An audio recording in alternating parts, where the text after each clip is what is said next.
You've heard probably the most gear of anyone I've ever met in my entire life. Your ears get on gears. How many different products do you think you heard this year alone so far? And it's 2025, we're in May right now.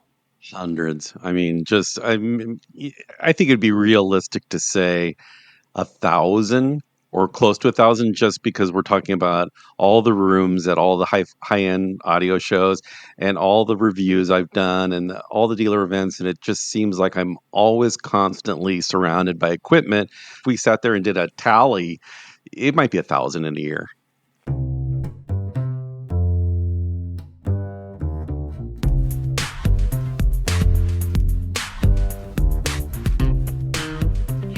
Yes, indeed, you have reached the Occasional Podcast, Season 12, Episode 7. Top 10 integrated amps for 2025, from least expensive to most expensive. If you've been checking out some of the episodes this season, you might notice that we had a top 10 best speakers for 2025 a few episodes back, and that was very well received. So we wanted to reprise that with another top 10 list of where we're at for 2025, this time in the integrated amps category. But this is actually a small sliver to a much larger picture that involves the PT.Audio Summer Buying Guide for 2025. And to help me with that, we have PT.Audio's editor-in-chief, Mark Phillips, joining us on the podcast. That's right, Mark and Brian reunited once again under the halo of amazing hi-fi gear. Again, so this is just one sliver of the buyer's guide. There are so many more categories. Mark, how many categories do we have in the buyer's guide this year? 13. We've been doing 12 for a while, and we're introducing subwoofers. We kind of trailed off because we didn't have new choices because nobody was reviewing subwoofers, and maybe we're getting to the point where we were just 2-channel audio guys and we weren't interested in that stuff. But now all of a sudden we're faced with all these subwoofers coming in, and you go to a show and you go to Munich and you see $1 million system. There's probably some subwoofers somewhere. Everybody's using them again. The technology has advanced to the point where blending, usually people are putting subwoofers with their existing speakers. They're not mixing and matching like they used to do in the old days. And that used to kind of present problems. But nowadays, subwoofers are big and people are talking about them and people are using them. So we decided to bring it back, especially since I think we did 4 subwoofer reviews over the last year and we've got nowhere to put them in the buyer's guide. And so now we have a place. We're gonna expand. So it's even bigger this year. We could say the biggest ever buyer's guide, biggest ever summer's buyer's guide. And now we are going to dive deep into a specific category of that, integrated amplifiers, top 10 ranked, Mark's picks, with the man who puts his ears on more gear than anybody you've ever met in your whole life. Let's kick it off with number 1, Mark. No drum. We're not doing drum rolls, guys. We're just going to... Too cliche for our high-end podcast here, Mark. Would you say? I don't have my drum kit sitting next to me like I have in the past, so I can't really do the drum rolls. Today's episode of the Occasional Podcast is sponsored by DeVore Fidelity. DeVore Fidelity has been hand-building their speakers in Brooklyn, New York for 25 years. Each pair of speakers is handcrafted to bring you closer to the music in your collection. Check out their entire line of speakers and where to hear them for yourself at DeVoreFidelity.com. That's DeVoreFidelity.com. Today's episode is sponsored by Nordost. Ready to take your system to the next level? Transform the way you listen with Nordost's world-class hi-fi cables and audio enhancers. Nordost's superior design philosophy and exacting craftsmanship bring out every musical detail, connecting you with the tunes you love. Hear the difference as your equipment comes to life, turning every listening session into an unforgettable audio journey. Nordost, the clear choice for the best connection. That's www.nordost.com.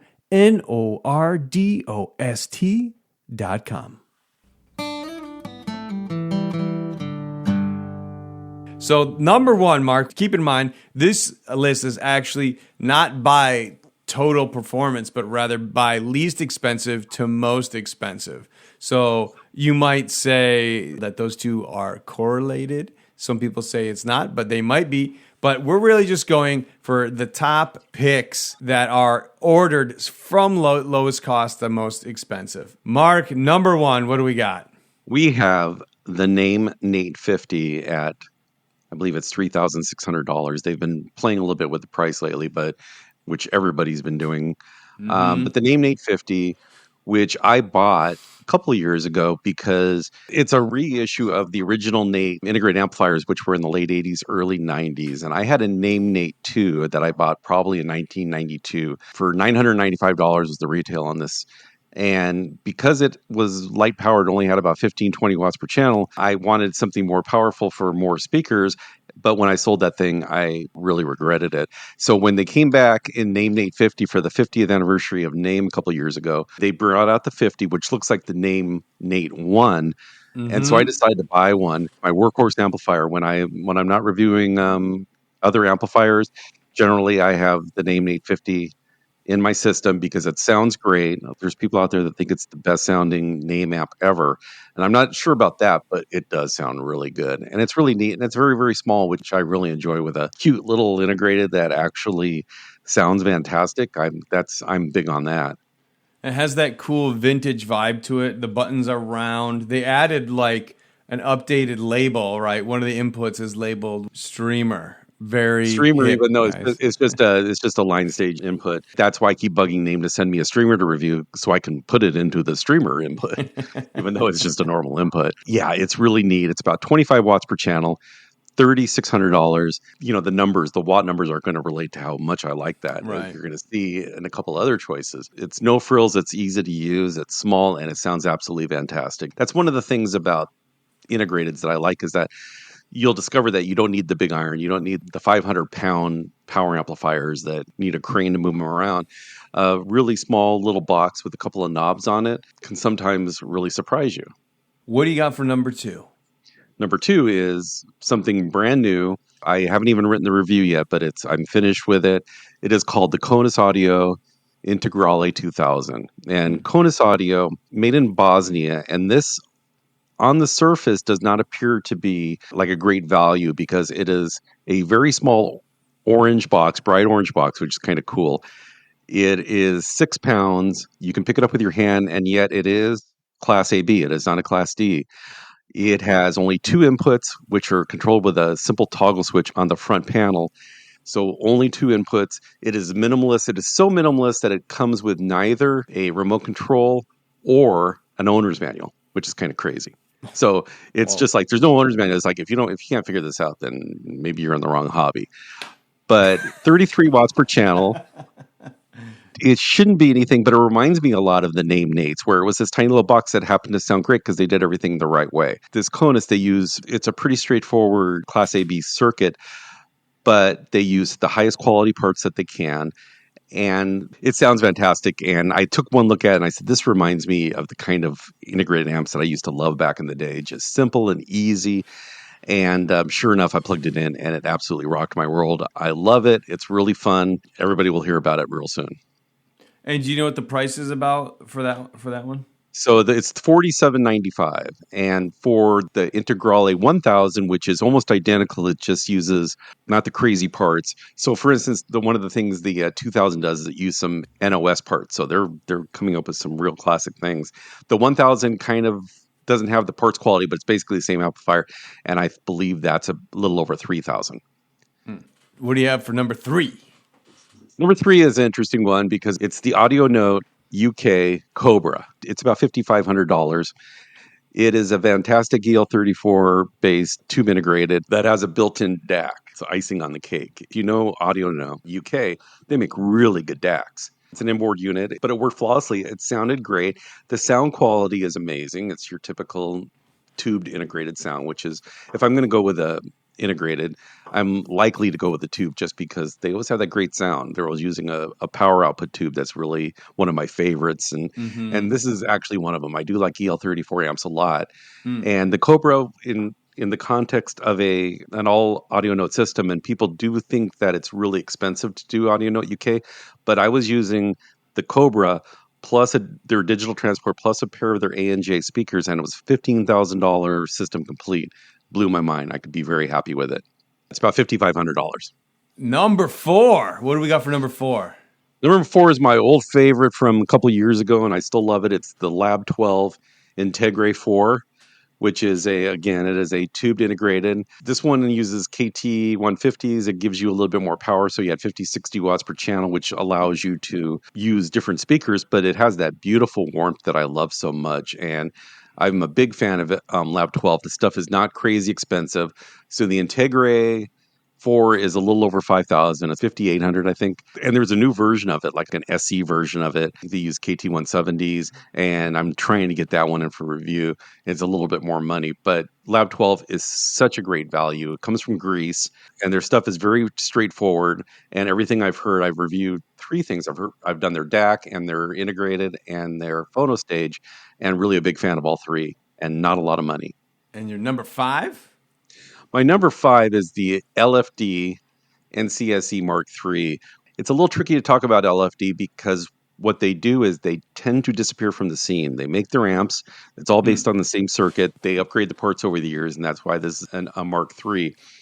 And for a while, they're going along, and then they disappear, and then you think, oh, they closed up shop. The 2 gentlemen that are in charge of it, they're old audio guys, have been around forever. So you never know when they're just going to hang it up or retire. Right. And yet, dealing with Walter Swanbon of Fidelis, who has always been their distributor, he basically just says every few years they pop back and they've got a new amp. And I really wanted to put the LFD NCSE Mark III in there because that was the last one I reviewed and I loved it. Again, it's minimalist, no remote control. It was about $7,200 at the time.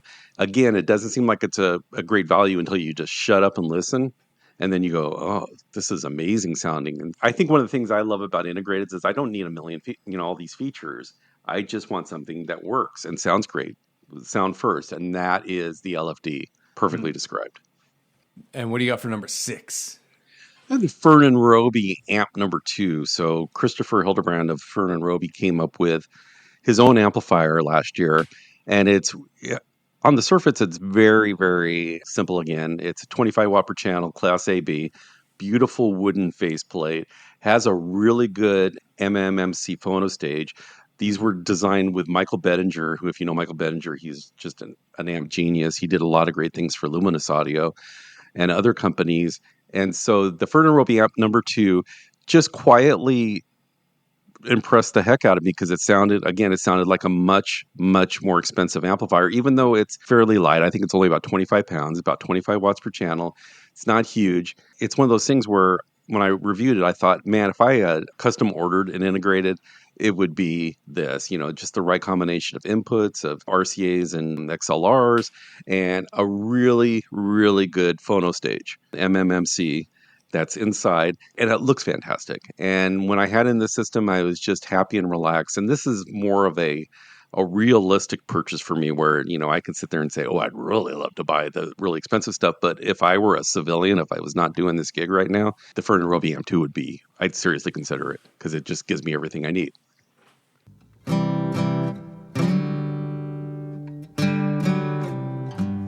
Our friends at ZMF Headphones are sponsors of today's episode. ZMF is a curated collection of various sounds and styles in the form of dynamic and planar magnetic wood headphones, designed by founder Zach Merbach since 2011. ZMF has garnered an A+ recommended component in Stereophile, Headphone of the Year on Headphonics.com, and been a 2-time winner of the SBAF Golden Schlong Award. ZMF Headphones. That's the letter ZMF HEADPHONES.com. ZMF Headphones is the place to go to check out ZMF's collection and learn more. ZMF, traditional craft and modern acoustics. Tired of audio reviews that sound like they were written by robots? Us too. For the last 15 years, Part-Time Audiophile has been an open revolt against boring. And this year, we're doubling down. We have a brand new look and a brand new name, but the same old attitude. Find us at pt.audio for all your turntable throwdowns and amplifier face-offs. Great sound meets good times at pt.audio.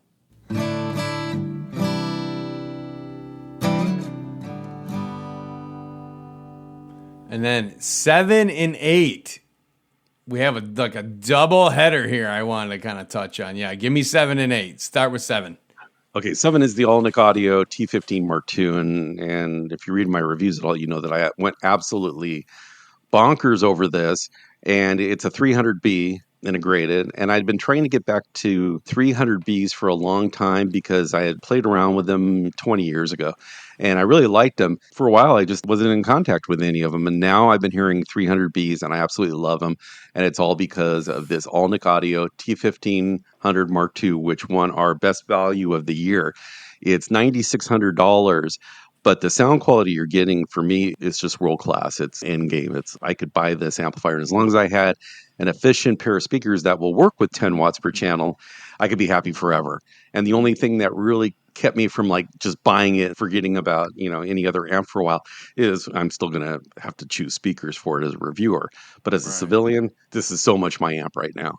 It's so beautiful and warm, and I can't tell you how much it's turned my perspective around in high-end audio, where instead of getting the big expensive stuff, I just want something that'll play with the Alnic T1500. That's good. That's good. For me, if I didn't have to do all these other speakers, the Alnic would be in there, would never leave in my system. And so number 8, though, is also an Alnic. Tell me a little bit about the Alnic Audio T2000 then. Yeah, that's the Audio Alnic T2000 is it's the 30th anniversary. Came out 3 years ago, I think. So this is a bigger one than T2000. This is KT 150s, 60 watts per channel. Actually, you can flick the switch, you get 60 triode watts or 120 ultralinear watts. That has that magic little switch you can do there. So it can work with everything. It's big, it's heavy. It's a lot of the Alnic magic, where the Alnic magic is the Permalloy transformers that they use that just give it a different sound. The T1500, one of the great things about it was $9,600. The T2000 is between $15,000 and $16,000. That's quite a jump then. Yeah. Okay. It's quite a jump, but on the other hand, you get 95% of the magic of the T1500 without having to worry about having enough power to run the speakers of your dreams. And so that one was, again, when I reviewed that 3 years ago, I said, wow, if I had this kind of money lying around, this is what I'd buy and this is what I use. And as a reviewer, it makes a little more sense than the 300B amp. But my heart kind of still goes for the 300B amp. But the T2000 is really close. I do like KT 150 tubes a lot. Huh. What do you got for number 9? Number 9 is, I kind of went out on a limb last year. It's our product of the year for 2024. It is the Vinny Rossi Gen 2 Brahma integrated, which is $48,000. So we've definitely kind of hit the upper tier in terms of price for integrated amplifiers out there. I mean, there are some crazy ones out there, but the Vinny Rossi was so awesome that I felt confident in whatever I was reviewing, it would sound its best as long as the Vinny was in the system chain. And it is perfect in terms of what it does, and it doesn't let you down. I was struck every square millimeter of this thing has been designed with purpose. Vinny is just obsessed over this for such a long time, and it's a really amazing amplifier. If it came down to, I could have any amp in the world, what do you want? I think I would go with the Vinny. And if I didn't go with the Brahma integrated, I would think about going with the separates. But on the other hand, I love integrated, so I would probably go with the integrated and be happy forever. No problem, no issues. And side note on the Vinny Rossi Brahma, it actually has a 300B in the line stage, which is very unique and somewhat rare. It has a pair of Western Electric 300Bs, not just any 300B. And so Vinny's last amplifiers, which is the L2 line, it had the same deal, but you could use any single-ended triode in the preamp stage. You do all sorts of tube rolling and get different sounds. His choosing the Western Electric 300Bs for this new design is because back in the L2, it's probably his favorite combination. So he said, I'm just going to make it around the Western Electric because everything else sucks. So for $48,000, you do get a pair of Western Electric 300Bs, which nowadays the new ones are $1,500 a pair. The NOS ones, I recently saw a site that was selling them between $8,000 and $10,000 a pair. My God. One of us on the staff, I won't say who, has a pair of NOS 300B from Western Electric in his safe. So I would keep it in a safe too. Well, he brings it out special. I could see doing that. But you can buy a new pair. Some people will say the NOS is better, but $1,500 is still a lot for a pair of tubes. I agree. They What do sound you great. got for number 10? The big number 10.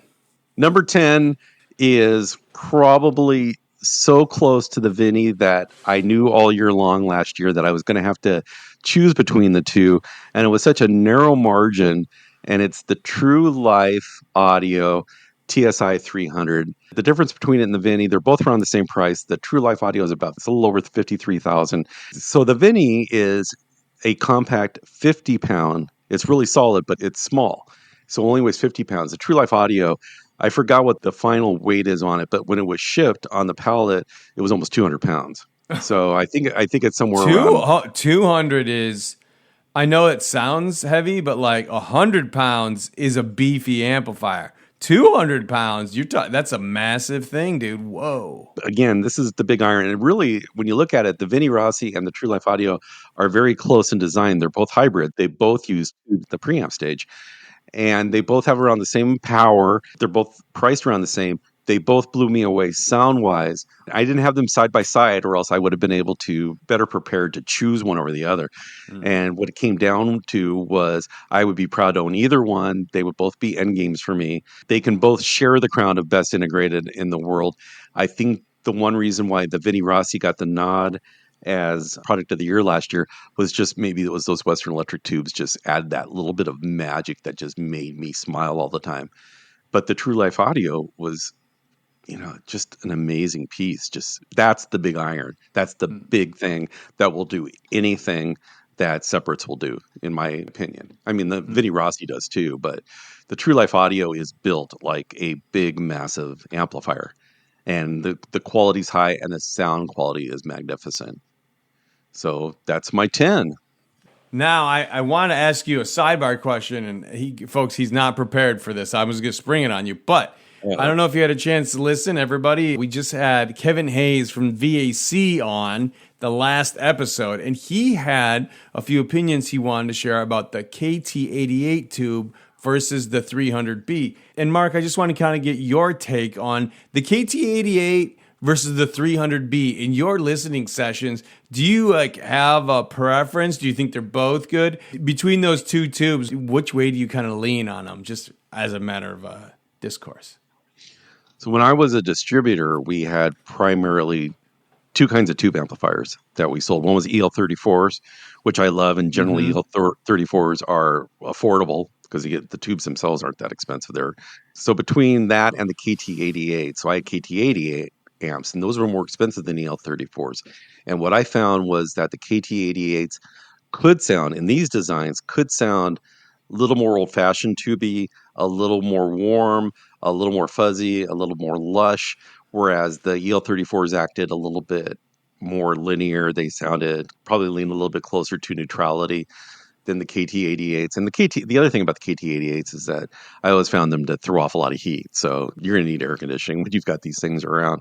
But I still like KT88s. But KT88 versus 300B, I'm going to give the edge to 300B, and it's completely a personal preference. This isn't like any kind of absolute proclamation.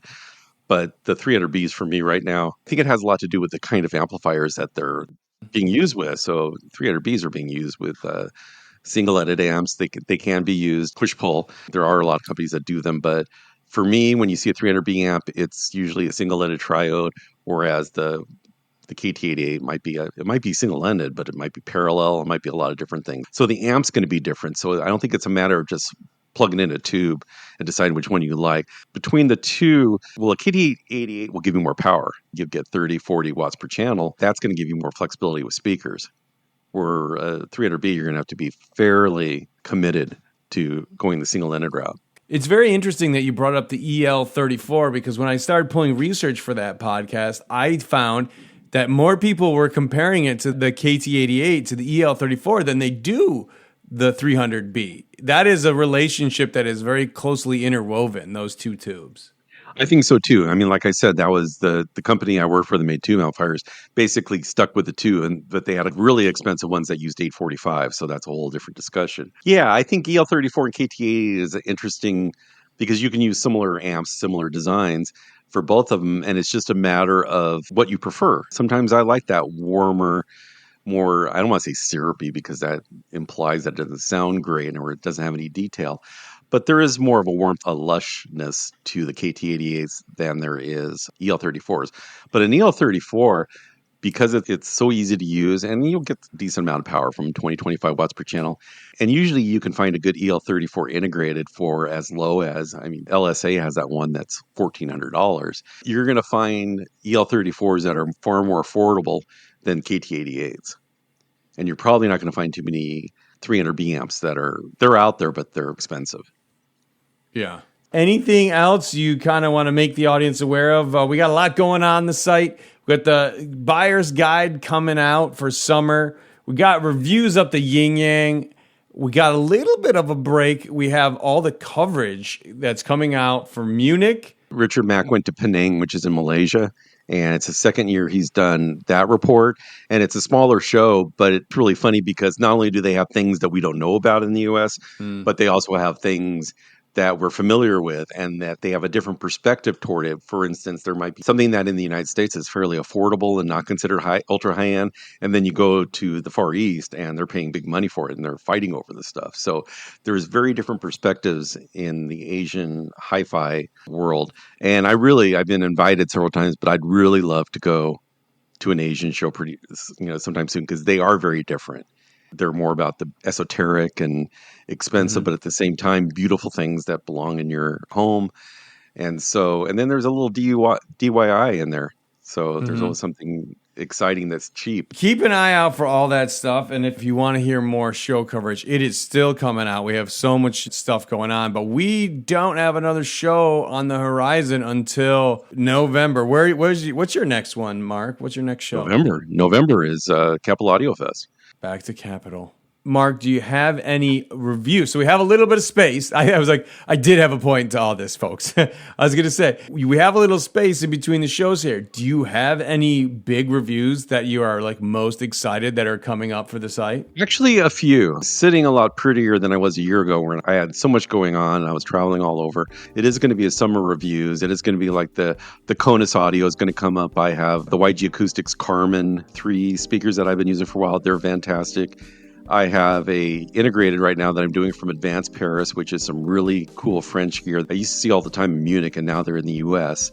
And it's almost like a Gallic Macintosh in a way. Yeah. The big meters. It's very cool stuff. Yeah. Probably the biggest thing I'm looking forward to is when I was at Expona, the best sound at the show we gave to GTT Audio, and I placed that right at the feet of the Master Fidelity NADAC C&D, which is a DAC and a clock. And I've heard it a few times now. Every time I hear this stuff, it is the most analog sounding digital I've ever heard in my life. That's going to be my big thing. And then I'm going to have some horn speakers because I'm going to do a lot of things with the Alnic T1500 Mark II.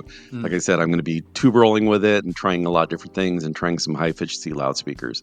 So that's kind of how I'm going to go through the summer. That's exciting stuff, dude. I'll keep an eye out for that myself, dude. And I hope to go on vacation or something. Yeah, no. None of that talk, Mark. You just listen to gear. No vacation talk.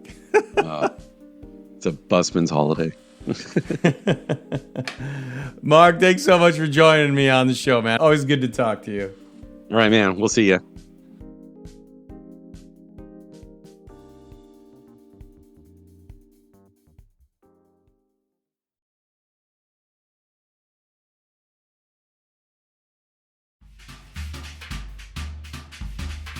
The Occasional Podcast is a production of the Part-Time Audiophile Network, which includes parttimeaudiophile.com, The Occasional Magazine, the PTA Newsletter, and Audiohead.com.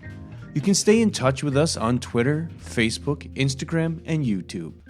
The Occasional Podcast is produced and hosted by Brian Hunter, executive produced by Scott Hall at PTA Productions. The Occasional Podcast and its original associated music is monitored, mixed, and mastered on the Focal Trio 6 BE studio monitors. AI songs produced by Udio.com. If you haven't already, please subscribe to The Occasional Podcast on iTunes, Google, Spotify, or wherever your favorite podcasts are downloaded.